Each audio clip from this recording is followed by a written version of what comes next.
भगवान ने कहा यही हो जाए, सत्य पता जितना धन था क्या हो गया।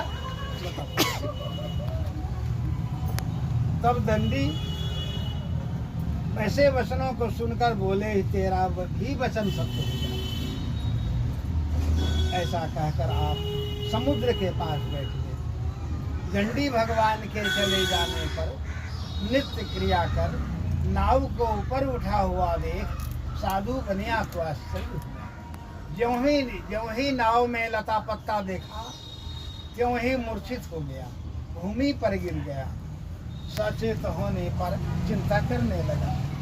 साधु से दामाद बोला व्यर्थ शोक क्यों करते हैं, वे दंडी महाराज ने श्राप दिया है, वे ही सब कुछ कर सकते हैं, इसलिए उन्हीं की शरण में चले, क्योंकि मनोरथ उन्हीं से होता है। साधु दामाद के वचन सुनकर दंडी के पास गया और दंडी को प्रणाम कर भक्ति से देखकर आदर से बोला जो भी मैंने आपसे कहा था उस अपराध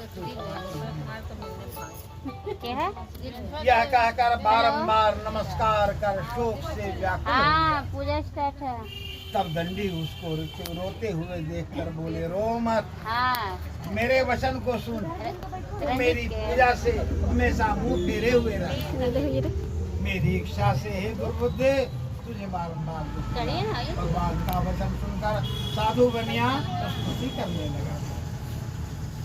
साधु बोला माया से ब्रह्मादि देवता भी आपके बड़े अद्भुत गुण और रूप को नहीं जान पाते।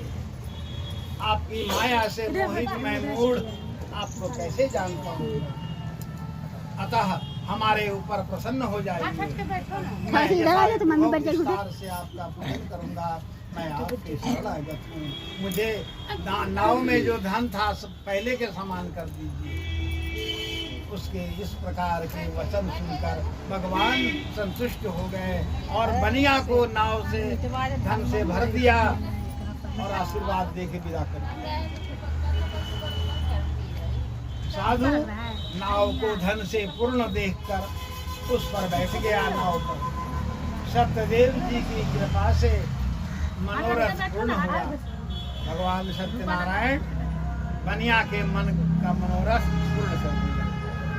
यह बात अपने स्वजनों से कह यथाविधि पूजन कर सत्यदेव जी की कृपा से हर्षित हुआ। नाव को यत्न से सहेज कर देश को चल दिया। नगर के समीप